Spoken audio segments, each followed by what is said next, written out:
All right, the Mariners have just closed up their 6th series win in a row. We got rookies coming up and balling out. We got rookies coming up and making spot starts and affecting the game positively. We got players that we all gave up on and bitched and moaned about in the offseason. Well, guess what? In between the lines, they are doing it. We're going to be talking about that.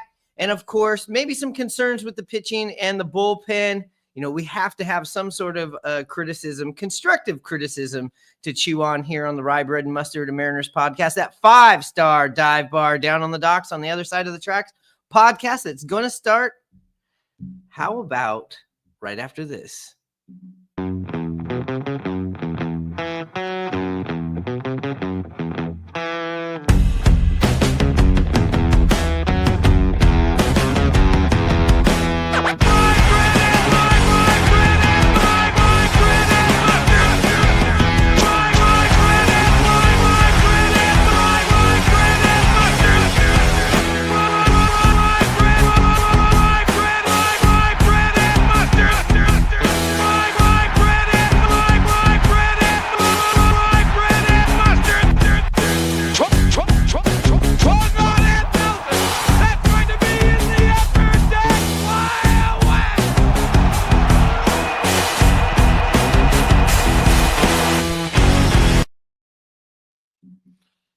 All right, with me up in Edmonds, Washington, is our good man, Hanno. Hanno up in Edmonds, the upgrade, the most positive man in all of Seattle sports. What's going on, Hanno?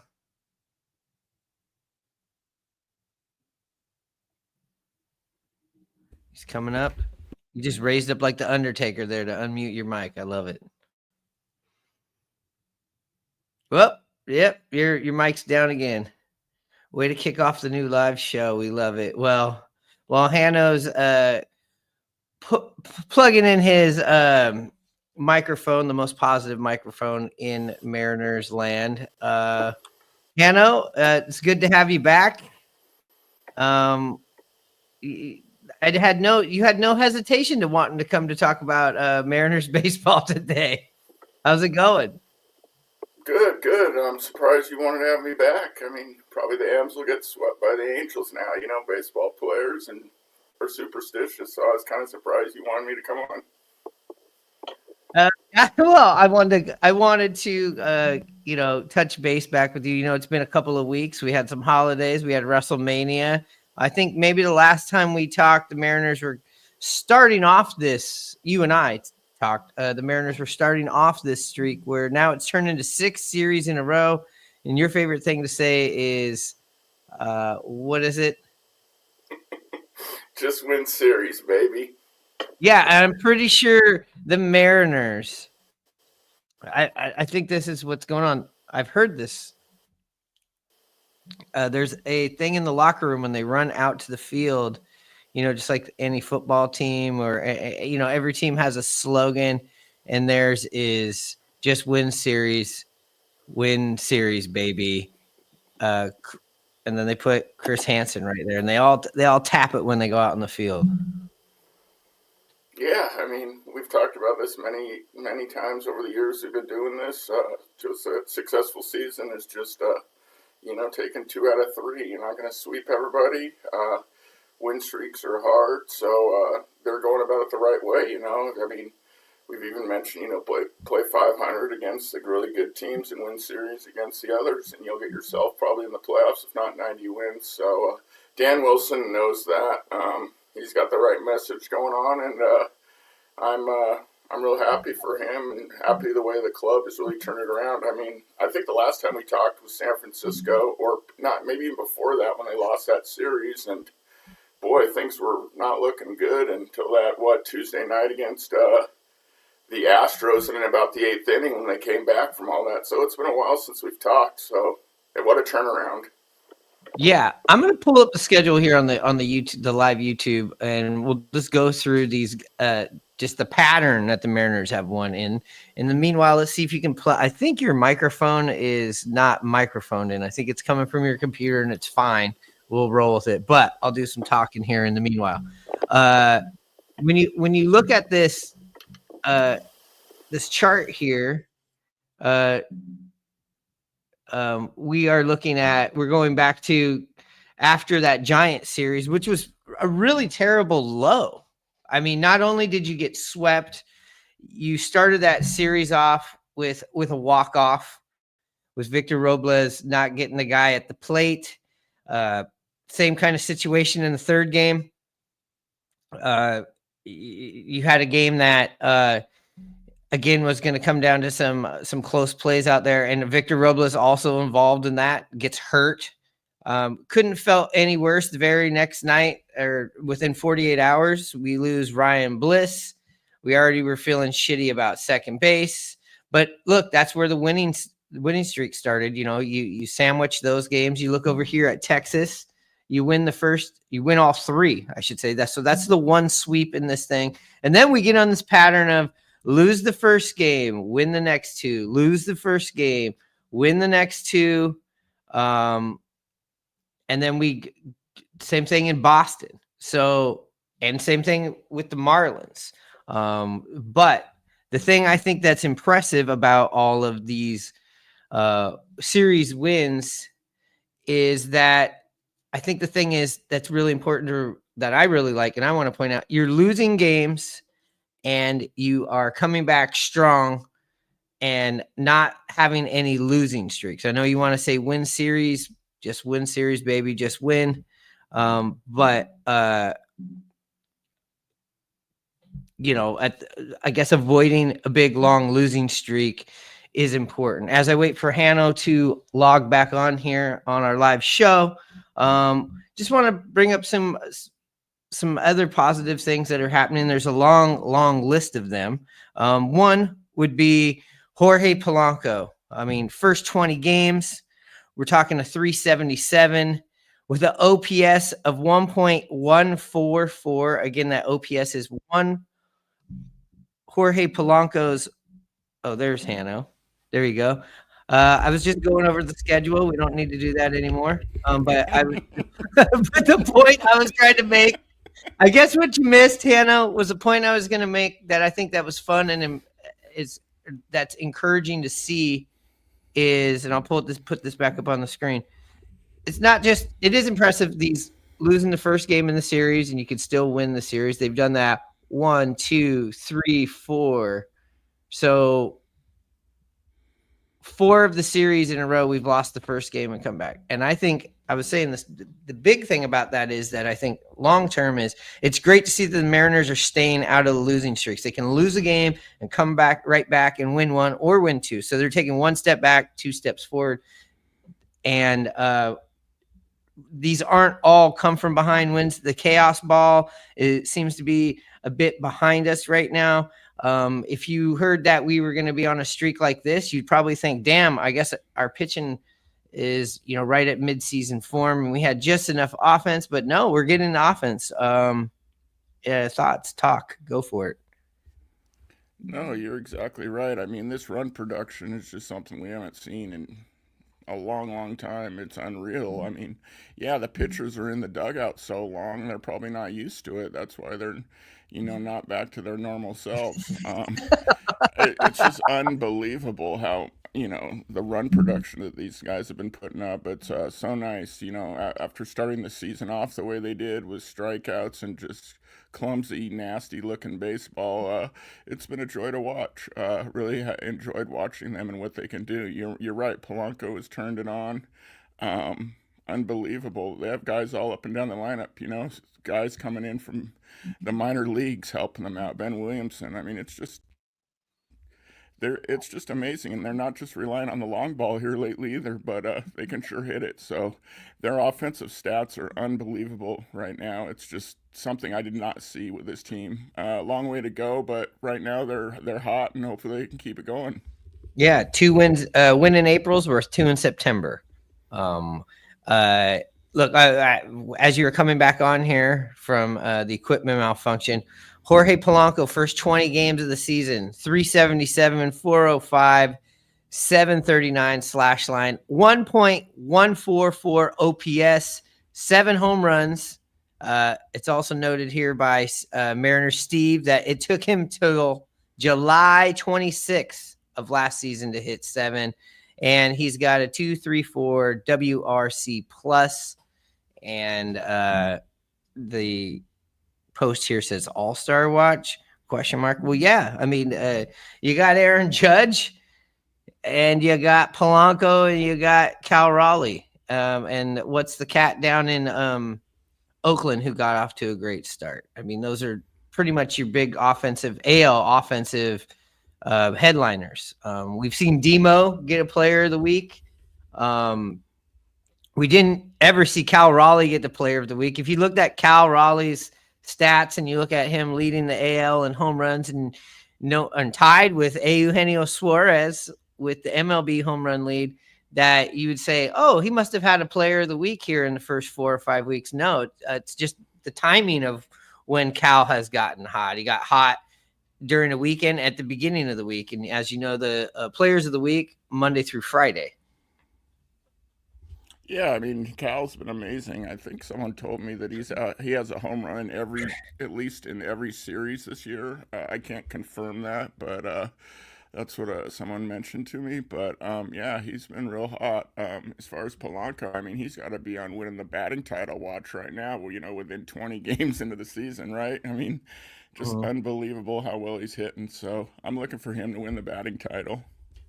I don't. Well, hold on a second. Before I go on to my next segment, can you please say that to me again? Bring that back. I'm just being funny. Everybody's talking all. That's not watch. Funny. It's been 20 games. He's been playing really well, but I just thought I'd throw it out there for some comedy. It's not funny. Just leave the comedy alone. But I'll tell you what it is. It's realistic. That's realistic talk. I don't think he is actually on the leaderboard behind Judge because I think he doesn't have enough qualifying at bats. But that's going to change. I know last week we saw him a little bit more sparingly in the Boston series because they had left-handers up out there on the hill, and he's not hitting right-handed because is it his knee or is it his oblique? Because to me, he seems like he's running pretty good on the base pass. Yeah, I believe it's his oblique, but I mean, that's the type of thing that most Mariner fans are probably happy about. People were ready to run his ass out of town because he couldn't make that throw across the diamond. And now that he went and had a few games on the bench and has come back just to hit only, and the emergence of Ben Williamson, it's been quite a turnaround for him. And like I said, people are ready to run him out of town. Now we're calling for, all-star games and batting titles and all that good stuff Mariner fans overreact about. I'm calling for, because of him and Raleigh and Rayleigh and Tellez, got a lot of lefty power going on at T-Mobile Park. I'm not used to seeing all of the Mariner home runs just going to right field. As a Kingdom person, when I used to think of home runs, you'd always think of, you just close your eyes and imagine it, Griffey going upper deck into right field, going over Walla Walla, the big wall out there and right. When I think of home runs at T-Mobile Park, I always think of just the beautiful shot out over Edgar's, up into the upper deck. Just because we've had more right-handed power hitters, going back to, Nelson Cruz, even going way back, it was Boone into the 2000s. No, I almost screwed up and dropped Richie Sexton. Even right now, with J-Rod, going back to A-Rod, it just seems like we've had more. Cal Raleigh has brought back that stroke out to right field. But with Polanco going out there, I think that they ought to move Edgar's out there to right field, I know that it's the Hit It Here Cafe is kind of like the home run target out there, but I wish there was something a little bit lower. I'm so happy with Polanco's. Maybe we could call it Polos out there. Yeah, I mean, I'm all for more bars, so that sounds like a good idea. But yeah, I mean, he's been peppering that part of T-Mobile Park. The ball, I mean, we haven't heard one thing about the Marine Layer yet this year, so that's a little surprising. I wonder what's happened there as well. But yeah, Polanco, just keep it going. I don't want to see him on the field for the rest of the year. That's my vote. Yeah, and look, the Mariners have found their DH. there's been, I mean, look, how long has it been? How long have we been having this discussion about like we need to get a real DH in here? It's been a while. It's been since Nelson Cruz, since the Mariners have had somebody at DH that you can really count on. We've done the rotating thing. We've found our guy. And guess what? Once he's healthy, he's going to be hitting from the right side. And I agree. If he doesn't step back out onto the field, I'm okay with it. And it doesn't seem like he's having that tough transition. I mean, you're an everyday player your entire life, and you go to DH. You've seen how many players this not work out for them. And right out the gate, this is working for him. Yeah, I mean, I don't know if it's a change in philosophy. I mean, we've heard, when we had Scott as our manager and even Jerry talking about, having these guys that can do multiple things, giving guys days off. I mean, for years and rotating DHs. I mean, and that has not worked once. So they kind of fell into this, and it's working right now. This is kind of the hitter that everybody thought we were getting in Polanco last year, had those injuries, and people thought he was cooked. But right now he's smoking the ball. So if he keeps that up, like you said, yeah, there isn't another guy I would want at DH for the Mariners. No, I've I'm not looking forward. I think I don't know what, I believe his contract's an option, team option. So I think you can retain him for next year. Long way to go before we start talking about that. But I just feel like, okay, we don't have to really sit here and as long as he's healthy, which also I think him not playing in the field's going to have a huge thing to do with that. But now you're not hearing all these cries and whines for JD Martinez and other DH people. And good for Jorge. Yeah, right now that's not a position you're looking to upgrade because one, he's doing well at it, and two, people want to see him in the field. They want to keep him right where he is at DH and stroking. So, yeah, it's a nice little problem that the Mariners have solved. Yeah, I mean, just really quick before we can stop stroking Jorge here, just in his splits. Look, last 7 games, 375. Last 15 games, 347. 377 this year. You go and you look at the at bats. He's only got 70 at bats because I believe when he first came up injured, he just didn't play for a few games, and then he doesn't play for the most part when there's lefties starting the game.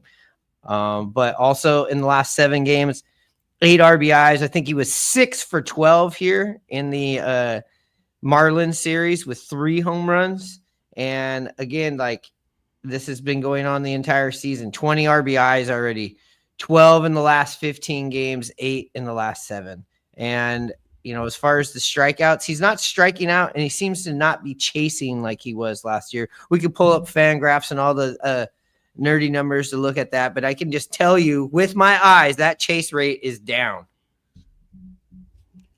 Yeah, I mean, what a difference when you have another guy stepping up and extending your lineup, not just waiting for the home run or waiting for Julio to hopefully get on and Cal to hit a home run or Randy. I mean, it's just made things so much easier, and it's so much better baseball to watch. Yeah. Another person, let's talk about him. You and I have not on record on this show together talked about Ben Williamson. I mean, we talked about him a little bit in spring. I got to see him play defense, and you could just tell right out the gate he was different defensively.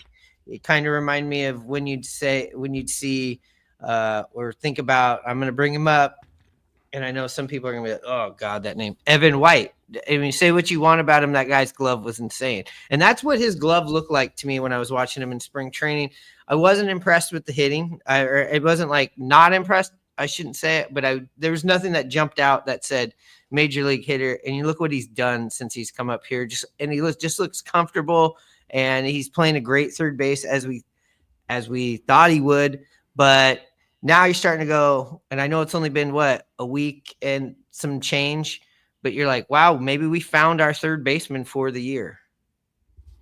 Yeah, Really happy what I seen out of him. I mean, today during on the game, I was ashamed to hear that he had back spasms, so that's why he got scratched. But yeah, you're right. The defense has been his calling card. He looks super good and smooth, makes some plays. We can talk about that play in Boston. I also like that one in Toronto with a runner running right across from him, trying to take his eyes away on a tough hop. He makes a play, throws across the diamond, and squashes that inning for the Blue Jays, who are looking to get going. But his hitting, my God, his approach looks good. He looks comfortable. He's aggressive. He knows the strike zone. He's confident. It's just so nice to watch. He's not looking to just crush the ball. He's just looking to hit it where it's pitched and go up the middle. And that's something that have been what the Mariners have been asking for from all their players. But this guy's jumped right on board and has been doing it. Not looking to get a lot of home runs or power out of him, but he's a guy that's going to extend innings and get you some RBIs just the way he puts the ball in play. I mean, it's really impressive.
Get ready to play hardball in the Kingdom. Take me to the ball game. I want to see the M's. The Mariners are playing hardball. Did it again and again and again. Did it again. Princess Tours, the vacation company, brings you the best show in baseball when the San Diego Chicken plays hardball with the Seattle Mariners and the Baltimore Orioles tonight in the Kingdom. We got 4-time Gold Glove winners, 3-time All-Star, 2-time Silver Slugger. And look, the reason why I bleached my hair back in the 2000s. What's up, Brett? I love it. I love it. You had the hair, huh? That was like my college look. That was my thing. My kids still tease me about it. They said, "Dad, why don't you go bleach your hair?" I said, "Dad's getting a little old for that." I said, that was just a phase I went through. It was kind of a shtick. And I used to tell people when I bleached my hair, I'd say, the city expects it. So just don't worry about it. Get out of my way every 3 weeks. And I had my routine. Did you get your hair done by somebody here? I did. No, I did. I had a young lady who would come to the ballpark, actually. And I had a barber chair. It was a hair bleaching station. And there was a couple guys on the Mariners that would get it done too. But every 3 weeks she would come in. We had a little office space off the clubhouse, and I'd get it done. So that was fun. It brings back pretty cool memories.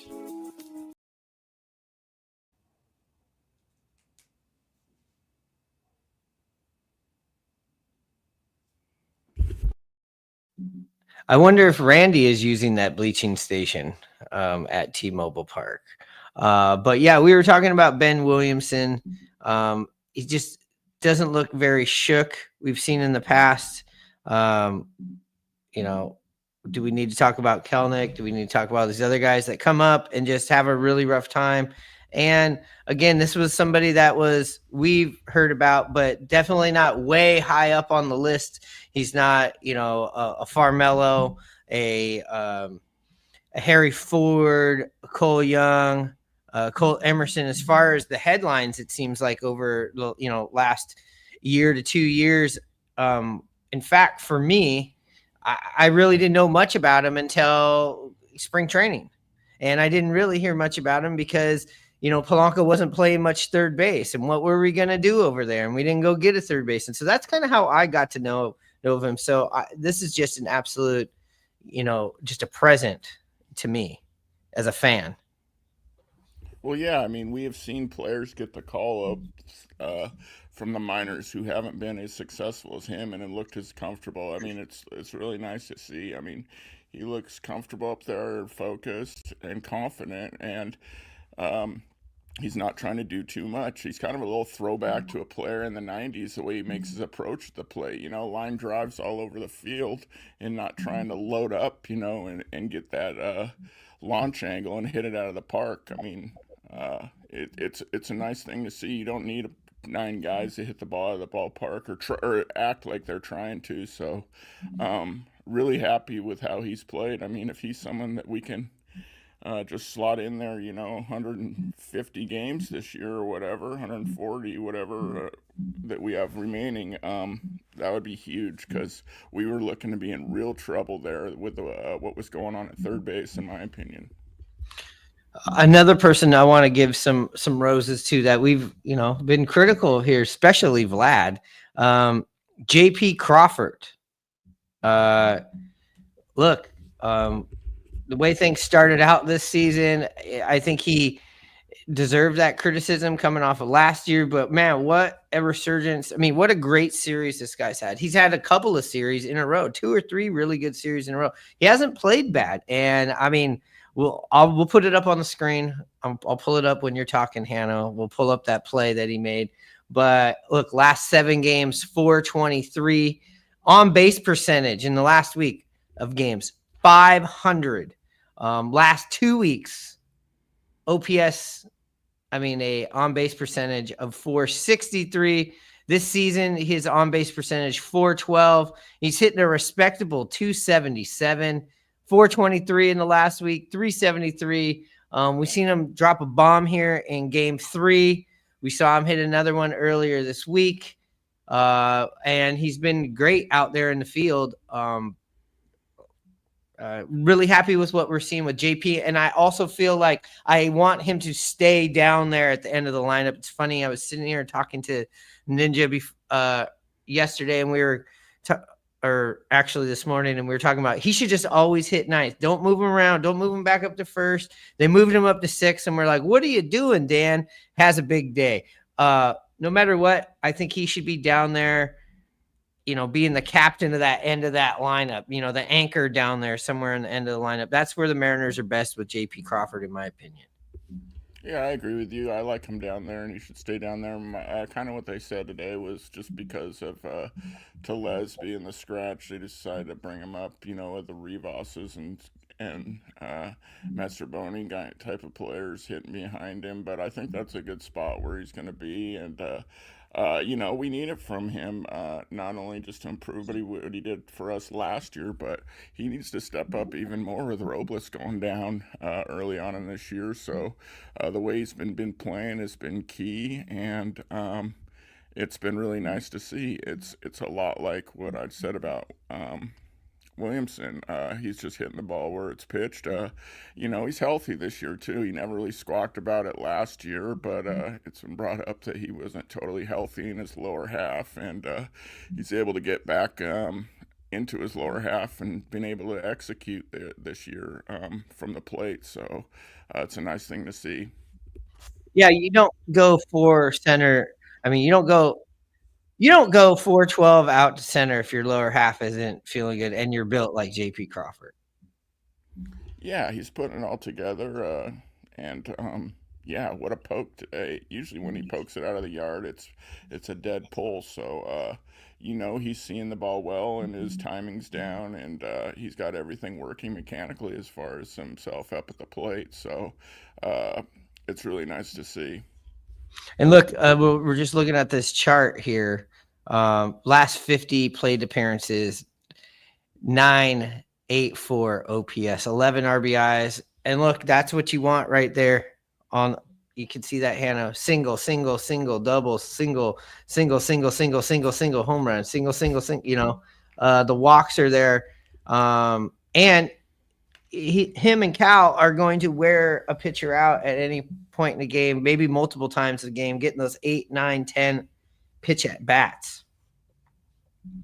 Yeah, I mean, that's all part of the, strategy and things that happen throughout a game where, if you're seeing a pitcher that your team's not hitting and you're adding up their pitch count, it could get them out earlier into their bullpen, which might not be as good. I mean, most fans know that, but it's just something subtle that, works in their benefit. It's just another little thing on the intricacies of baseball. So, yeah, he can go deep into counts, and then and like he has, it helps out the team quite a bit. Yeah, and he's finding left field. He's finding center field. He's not just, when he's not going good, to me, it's not so much that he's striking out, because he doesn't strike me as a big strikeout guy. It's those pop-ups to second base that get me. Yeah, I mean, last year for me, it was mostly, I agree, it was those pop-ups, but it looked like he was trying to put everything into the Hit It Here Cafe last year for me, and that's what bugged me. He wasn't just going for a nice hit up the middle or whatever, but like we found out, he wasn't feeling right, so everything wasn't, working together, and he had a tough year, but right now it's a nice surprise, like I said, and it's something we need with Robles out and needing another guy to step up.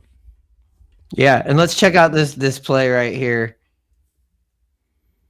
Boom, the shovel play over to Mastroboni.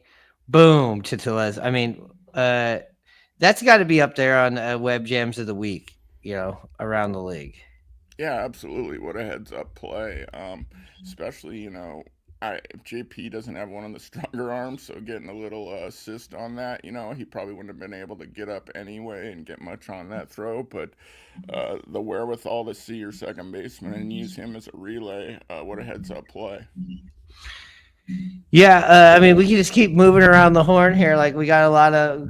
Let's give out some quick roses. I mean, I'm obviously I'm really happy, and I think we all are, with what Dylan Moore's bringing. Tough night on Friday, the Little League air. I mean, I think Perry Hill just got up and left and went home after. I don't know if he stuck around for the rest of that, but I do want to give the roses out to Dylan Moore, having the best start to any season that I can remember for him, as well as Mastroboni. Another, I call him Dylan. Dylan Moore 2.0, kind of does the same thing. Plays all over the place. Gonna get on base. He's been a great addition. That's another person that we're like, who the hell is this?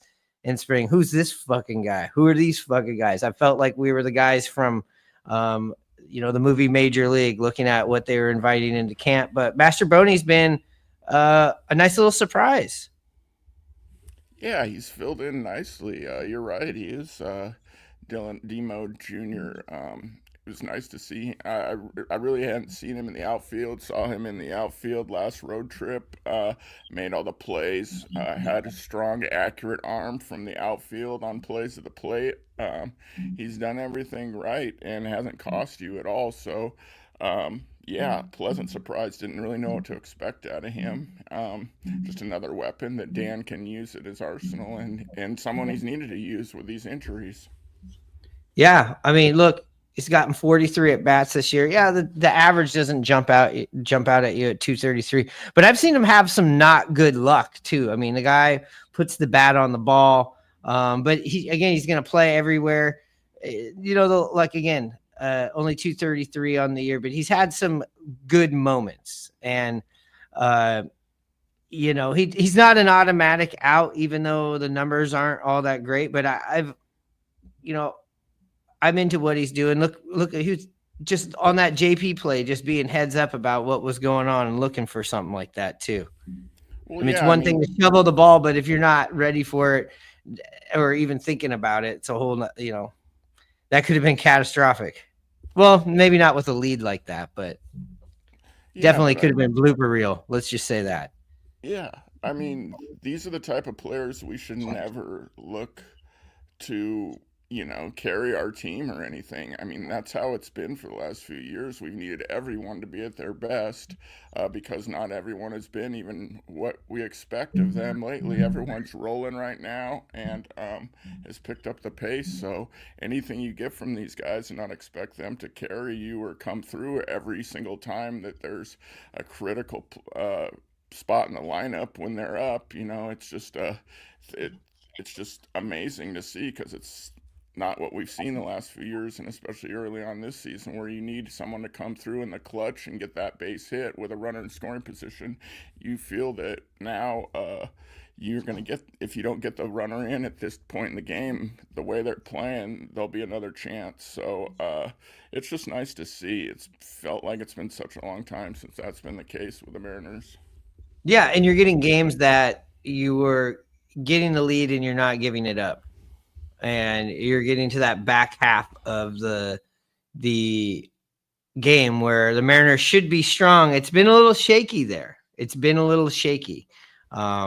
But yeah, we'll get to that in a second here. Just want to talk a little bit more about the position players and what they're doing. Obviously, Cal Raleigh is off to an all-star selection year early on, which is nice to see. I mean, you look at all of his numbers, and we all know the numbers, and a lot of that always comes in the second half of the season with Cal. He finishes strong.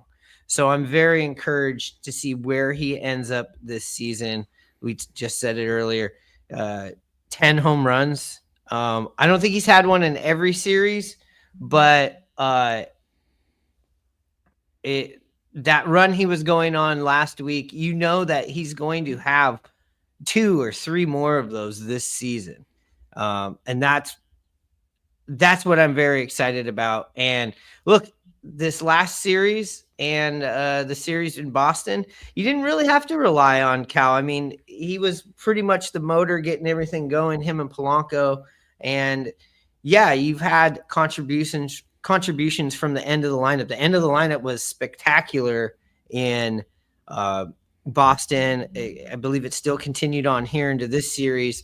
And that's great because that the guys like Julio, Rosarena is going to come back and have his little streak. And Julio is going to have his streak. So I feel like the Mariners are sitting in a really good spot where we don't really have this lineup or the bench right now where you're like, oh, these are just dead spots. You might have one person, maybe Solano, who's been a career 280 hitter, but not a full-time player all the time, but also has a silver slugger, off to a rough start. If we had anybody to have some major criticism or anybody that you're just like maybe on the watch of what happens here in the next, 25 games or so, I'd say it's Donovan Solano. Yeah, I mean, absolutely. I mean, but it wouldn't be a Mariners type of season if you didn't have some old dog that you need to put down on your team. I mean, that's just Mariner baseball at its finest. There's always an old dog that's just not pulling their weight and needs to be put down, and he's the guy this year. Yeah, we got to see. I mean, maybe he's the dog in the backyard that's showing that he still has a few tricks. He's finding things that he hid in the backyard. He wants to show his owners that he's still worth something. Well, he's on the clock right now because it's glaring. One glaring thing is that the Mariners do need is a right-handed bat at first base. That is something that is needed. We've also seen Polanco. I think Polanco, the last time he ever played out in the field for the Mariners was at first base, and that was against San Francisco after Robles got hurt. So maybe that was just an absolute emergency thing. But that was something I was kind of thinking about, was if he does go back in the field, does he play first base? Or let's just say Donovan Solano doesn't get it going. Is this a situation where you DFA him about 50 or 60 games in the season if he's still hitting in the low 100s and you see what you can do with Locklear? And we saw the Mariners, bring him up last year briefly. What do you think about that? Yeah, I mean, it's definitely got to be on the radar. I mean, Solano goes into foul territory today and in the first inning and can't come up with that play. Sure, it was a little bit difficult going near the net over there, but it popped in at your glove. That's, to me, that's got to be caught. I mean, the rookie's on the mound trying to get out of his first inning, and that happens. That was rough. But then he came back and smacked a double into left. So, I mean, we'll give him he's going to get a chance, especially, in my opinion, with how the Mariners look at their contracts and everything. I've said it for a long time now. I think he's making like $3 million a year, and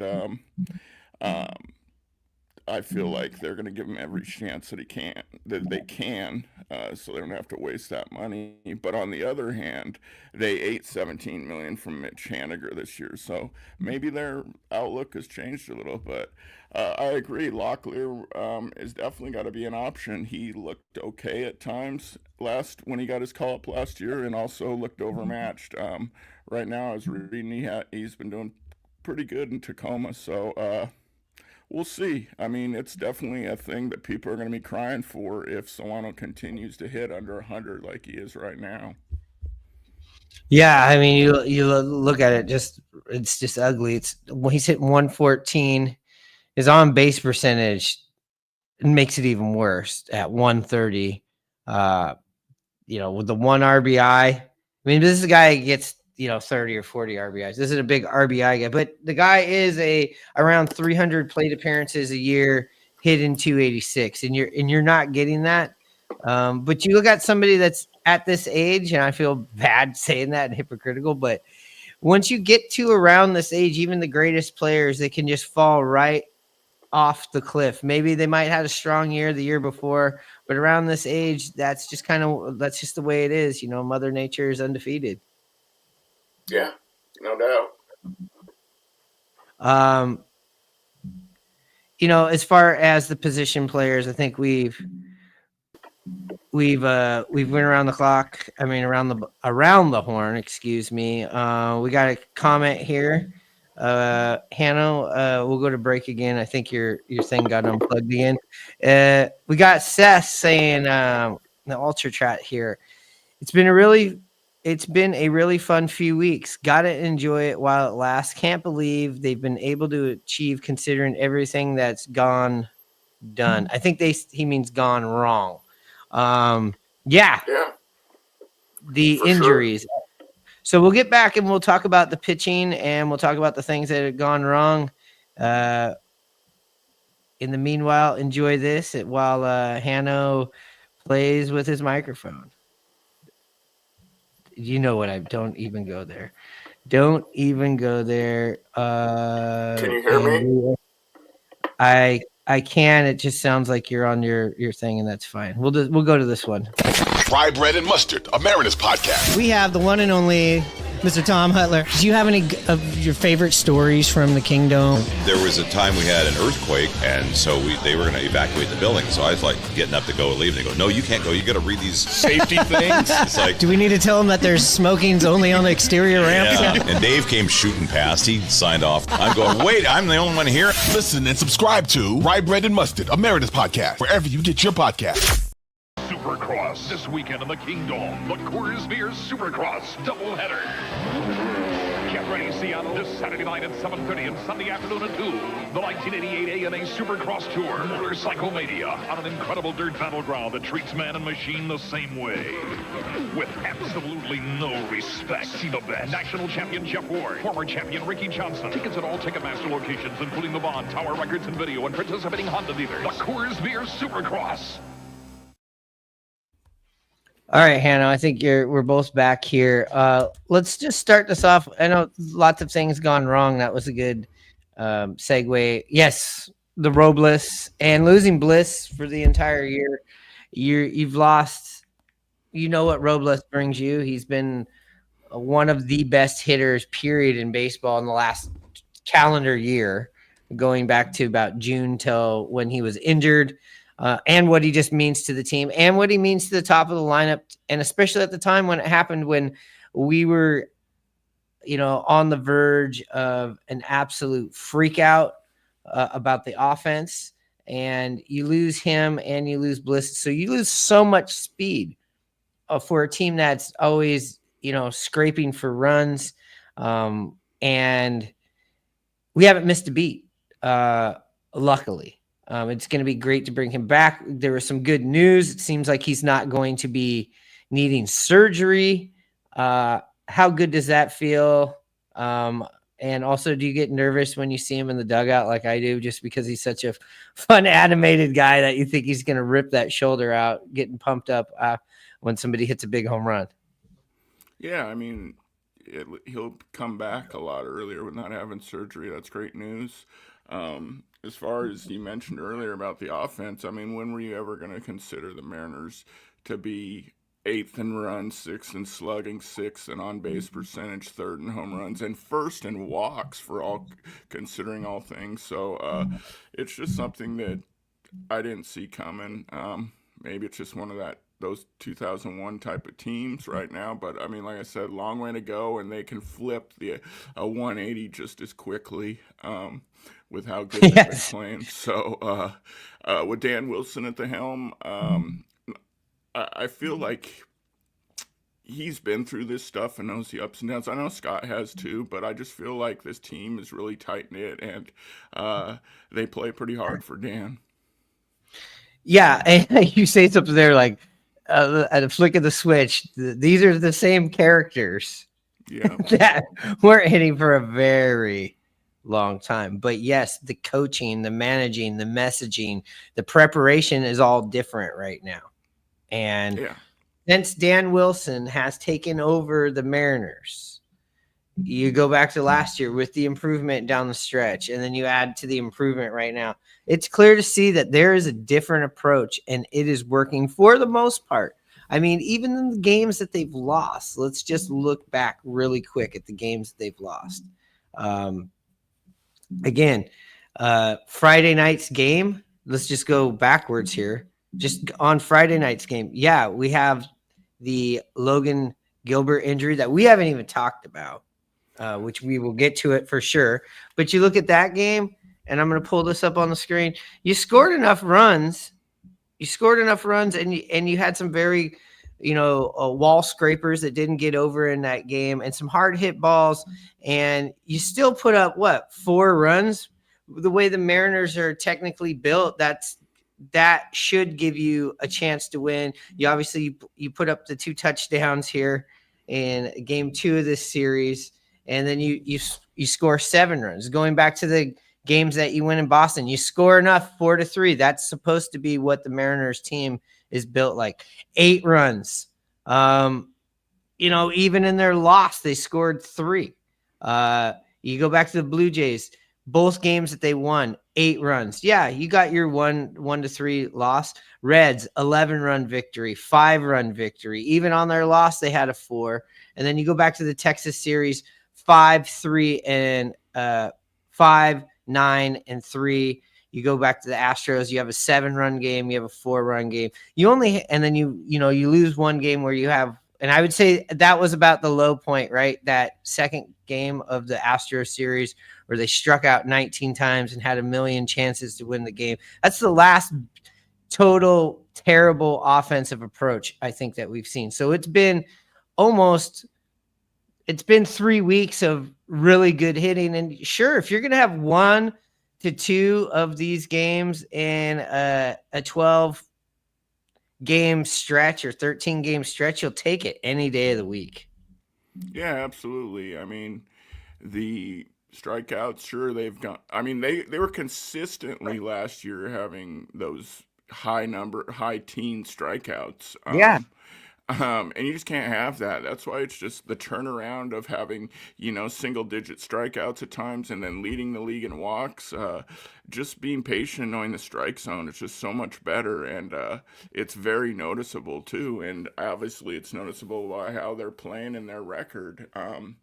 It's a complete turnaround, so it's something nice to see. But I was still concerned after them the first week or two how they were going about things and what I was seeing, but they've made a nice turnaround, and it's a pleasant surprise. Yeah, I mean, you're right about the strikeouts. Anytime last year they struck out under 10, we were about to have a ticker tape parade, down Second Avenue. That's where the bar was.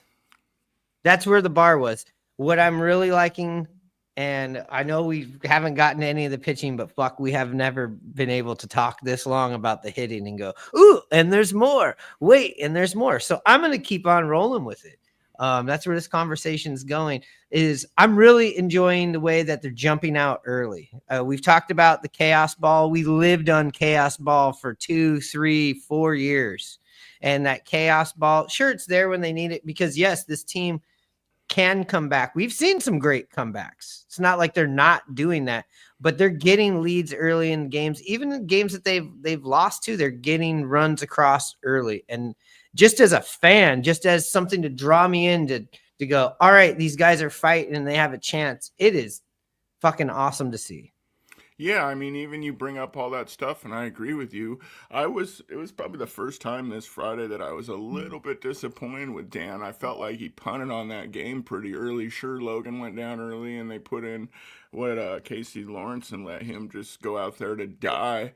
It would have been nice, I thought, if they could have played more for the comeback, and I think they could have had a chance, but Dan didn't go about it that way and just let him run all the way through, multiple innings and give up more runs. So it really gave the Mariners no chance to come back. And that's hard to believe, but to have that, but that's the way they've been playing. I will say, yeah, I agree with you I do think they could have come back maybe if he went about it a different way. But then I look back to the last 2 games in Boston where, you're looking at a lot of arms going out there. You had to keep those games close.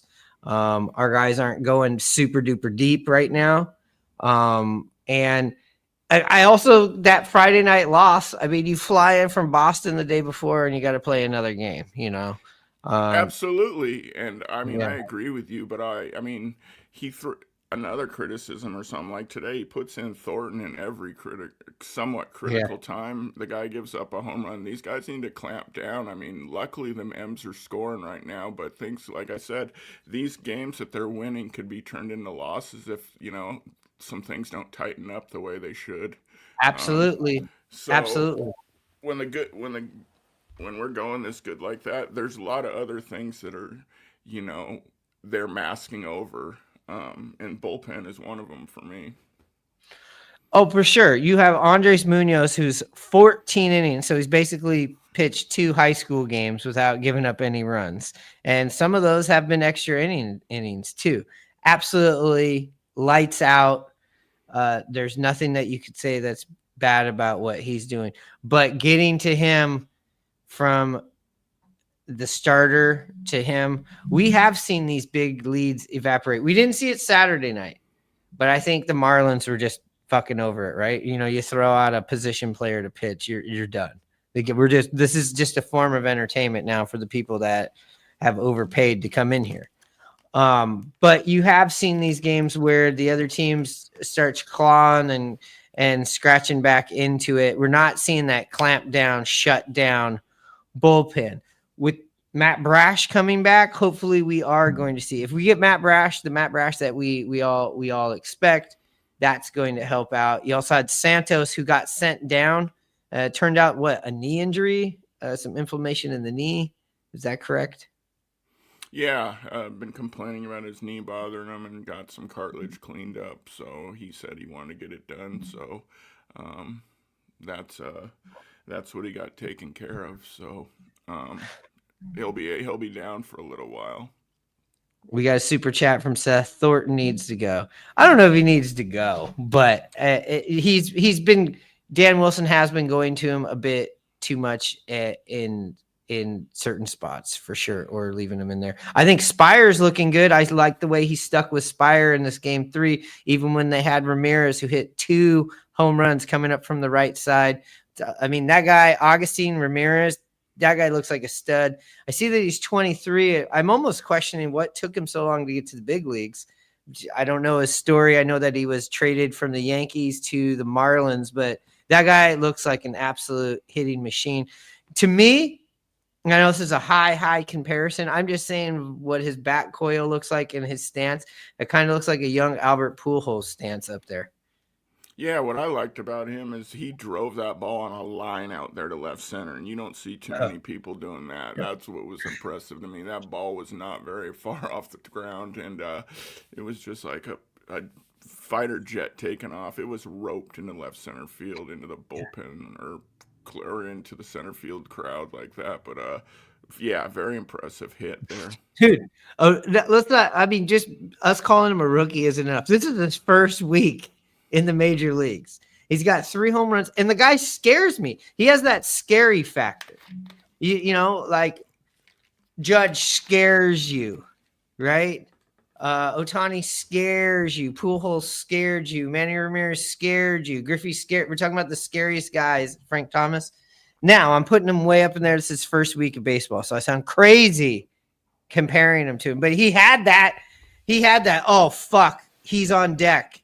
You know, when that Sanchez was up there in the number 2 hole, you're going, oh, man, we don't want that guy up at the plate with guys on. Hey, and he went with Spire, who was dealing that inning, and let him go lefty on righty. And so he had the chance to go out to the bull, bring somebody else in, but you know who he would have brought in? It would have been Thornton in that situation, because I think Thornton came out the next inning. So I'm very glad that he didn't do that, because Thornton gives up the home run. There's no doubt in my mind Thornton gives up a home run to the way that Augustine Ramirez was swinging the bat.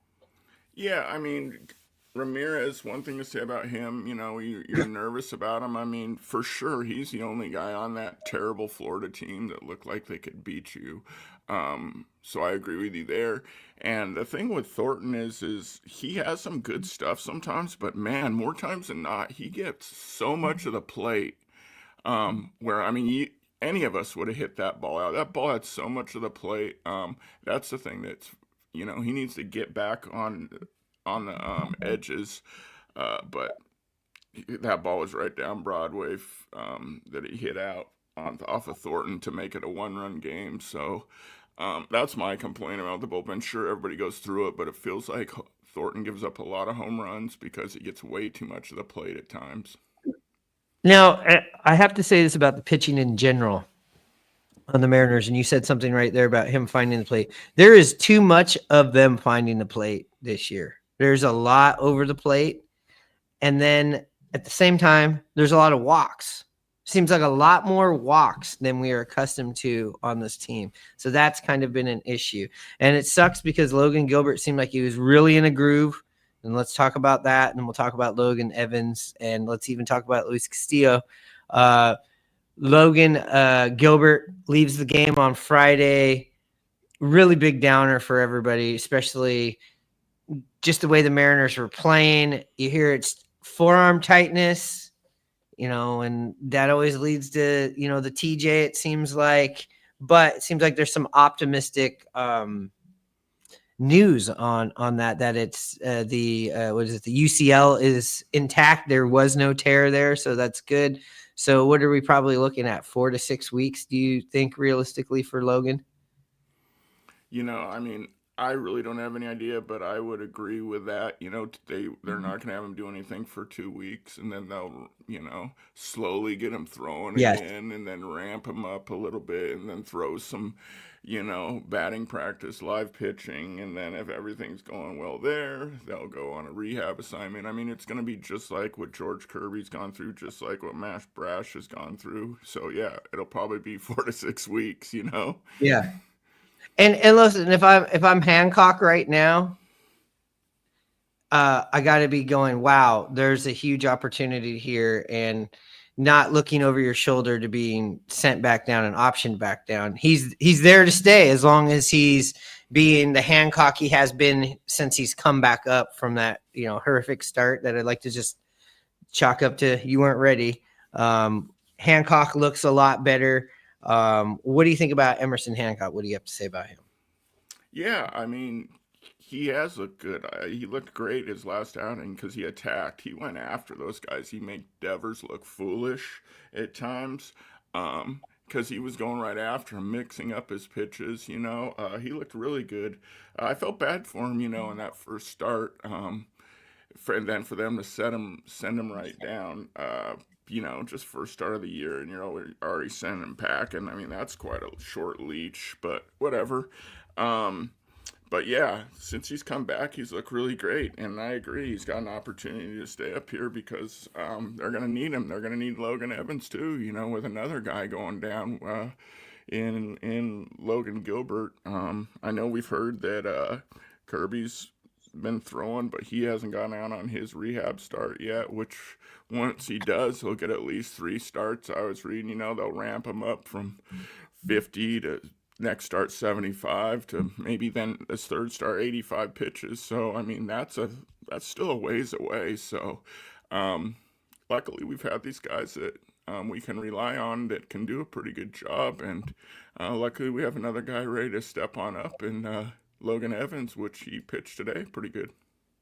Yeah, major league debut, comes out, gives up a home run early on in the game to Ramirez. Gives up another little poke later, but worked himself out of some jams, had a couple of 1, 2, 3 innings, gave the Mariners a chance to win, which they did. You look at the score, 7-6. That's not on him. Those 6 runs, right? All those runs right there. I believe he only gave up 3 runs, and then you had the 3-run shot later in the game off Thornton, if I'm correct. But yeah. Logan Evans, I mean, he's going to get another start because you don't have Kirby and you don't have Logan. And again, you don't really know when Kirby's coming back. And, 2 guys that, haven't pitched particularly all that great. We did see, though, Luis Castillo come back with a nice bounce back here. Again, it's against the Marlins, but took care of business in that game. And the other one is Miller, who is going to get a start here against the Angels. His last start was not very good in Boston. It's another person that velo seems like it's a little bit down, getting a little bit too much of the plate. If those guys can shore things up, then you're all right. Because I feel like Brian Wu right now is pitching the best. He's already hitting the cruising altitude for him. I think Brian Wu's in a good spot. But yeah, the rest of the rotation right now has some question marks on what you can expect every day in and day out. But with the offense rolling like this, you're not hitting the panic button as a fan like you would be. If you just said, hey, we don't have Kirby, we don't have Logan, I'd be like, what the fuck? I'm not even watching. But again, the offense has been carrying this team, and hey, that's for once this has happened. But I did hear a stat today. I do want to say this about the pitching. The Mariners, and this is going back probably a couple of seasons, when they're up 4 runs or more, I think by the 8th inning, they are 154-0. So, wow. Yeah, as much as we're sitting here complaining about the middle of the game, but the middle of the game too is when you are fighting back. You go back to the Boston series. You go back to the Red series. Yeah, there were chances where the bullpen could have kept you more into the game, and middle relief could have kept you into the game even when you're trailing, and that's been kind of an issue. Yeah, I mean, I'm interested to see how Logan Evans pitches his next time out. I thought he spotted the ball good, changed his pitches. I mean, that's the first Mariner pitcher to win debut since 2017, which is surprising. But yeah, really excited to see what he would look like his next start against a team that's definitely better. So looking forward to that. Castillo was pretty concerned about him from that last start where he just did not look right. But yeah, and the same thing with him. It's Florida, so what can you say? And then, like you mentioned, Wu looks good. And then Miller, that's a concern too, had that sore arm. A lot of people talked about the regression of this pitching staff, and we've seen it. I mean, a lot of them have thrown the most innings they have in their life last year, and then they're recovering from it. So hopefully Bryce's arm with the extra day's rest and going out there, he won't have this trouble. But I mean, we've seen this before. George Kirby before with a sore arm a couple years ago, and now him and Wu. So it's a pattern. But the M's do a pretty good job of babying their starting pitchers' arms, and they've had to keep them healthy. Yeah, you talk about Logan Evans. His next start is going to be against the Texas Rangers down in Texas. So that's going to be ball game. That is a whole different ball game. Going into just previewing this next series that we have before we wrap this up here.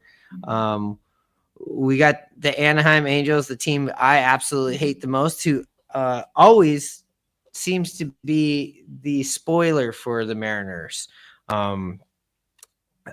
especially last year and the season before, I believe, when we missed the playoffs. No, that was 2021. We had the Angels. I have, living down here in Southern California, outside of going to see baseball in Seattle, I've seen most of my games at Anaheim Stadium, and I've walked out on walkouts and come from behinds. I can't even count them on my hands and toes, or your hands and toes. But Angels started out the gate pretty good. They've kind of turned back into the team that you'd expect them to be, but they also beat the shit out of the Mariners last year. And you're getting Miller and you're getting Hancock in this series. It looks like Mike Trout, even though he's still hitting below 200, he's still got 9 home runs. Loves to hit in T-Mobile Park. But the Mariners, the positive thing about this, get a day off before they play the short 2-game series, which is kind of strange. Then they get another day off, and then they head on into Texas and then over to Sacramento, where the Rye Bread and Mustard and Mariners podcast will be. Location TBD after that Wednesday game. More of that to come, but we will be in Sacramento. Any quick thoughts on this Angels series here? We got the Angels coming in 3 games under 500. Go for it, Hanno. Yeah, I mean, just another game where the M's are going to have to continue to play their best baseball. It's going to be a tight division, I think, with everybody kind of bunched up right now, and the Angels only being a few games under 500. But, yeah, I'm with you. I despise them, too. Kind of odd to have a 2-game series. So it's going to be interesting to see who they face. Did it say who they're facing for Anaheim? And I totally agree with you. I'm going to pull. Trout does get right here in Seattle. He always has. I'm going to show who he's pitching and see if you can pronounce his name. Kochanowicz. Well, I can tell you who they're facing on Wednesday. Former Mariner Tyler Anderson. So that's a tough matchup right there. He's throwing the ball pretty good. 2.6 ERA.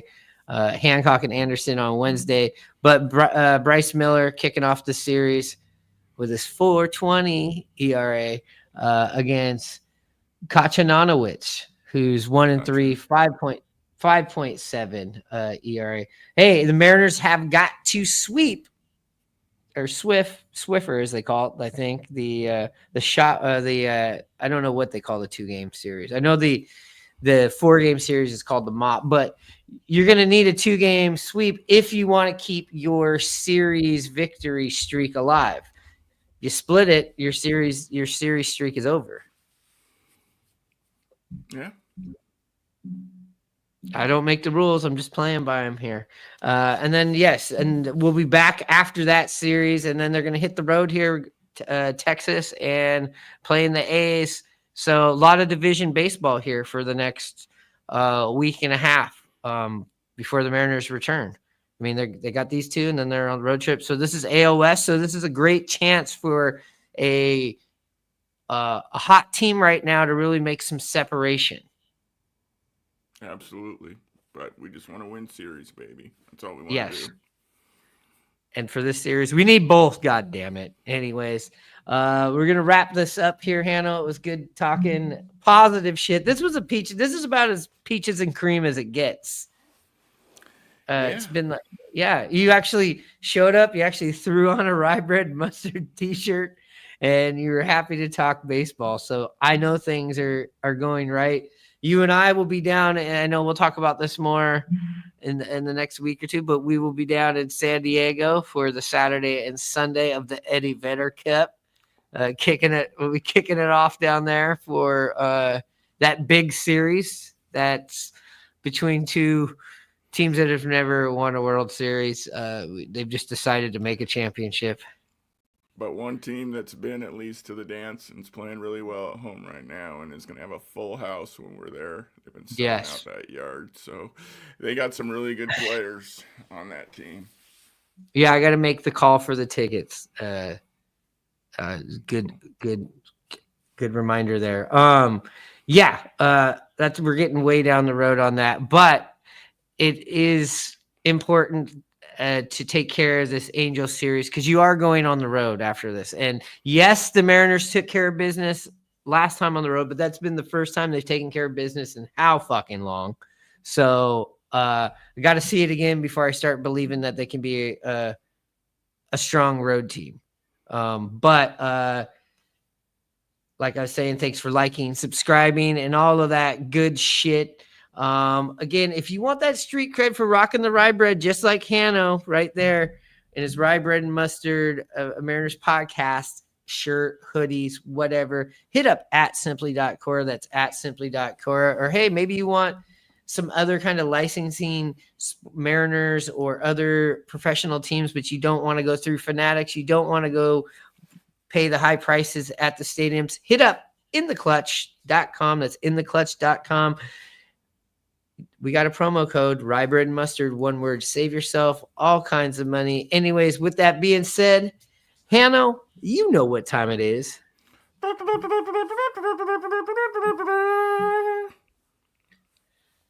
Charge.